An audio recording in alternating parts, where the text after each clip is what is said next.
So I strongly believe that employer brand isn't just something that you see when you click on the web page, but also when a candidate meets their employer in an interview. So that's a really, really important time to be able to sell yourself. Because essentially, I think what clients sometimes forget is that an interview isn't just you interviewing the candidate, but the candidate also interviewing the employer to see if it's the right place for them, if it's the right place for them to work in the future, and whether they're going to be a good fit for the team. Show that you're a good employer, you're understanding, you can empathise and so on.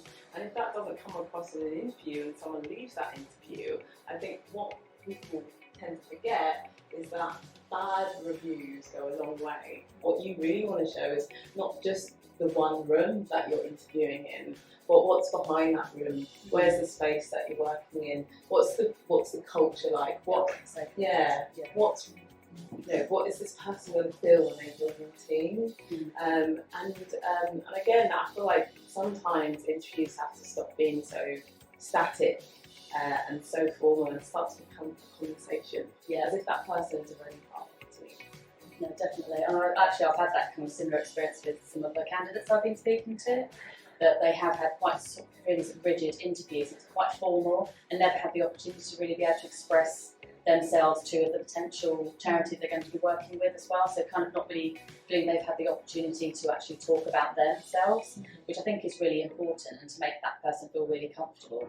So that there isn't, it's not all about sort of the test. It's having that initial informal chat. So we always like to sort of suggest, not necessarily going through like a formal interview stage, but maybe having that initial conversation with them, just so that they can find out a bit more about the job, making sure it's the right fit, and that really helps to kind of encourage that potential candidate to really sort of be interested in that role, but also it just helps them to kind of answer any sort of fears or anxieties about that opportunity.